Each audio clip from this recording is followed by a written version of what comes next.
You ask Tiger to solve. This deals with linear equations with one unknown. The final result is c equals -11/6. Let's solve it step by step. Group all constants on the right side of the equation. Subtract 5/7 from both sides. Combine the fractions. Combine the numerators. Reduce the zero numerator.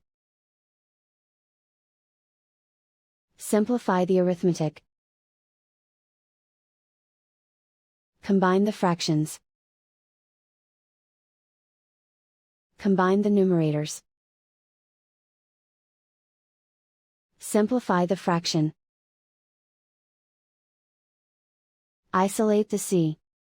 Multiply both sides by inverse fraction 11/6. Group like terms. Multiply the coefficients. Simplify the fraction. Remove the ones.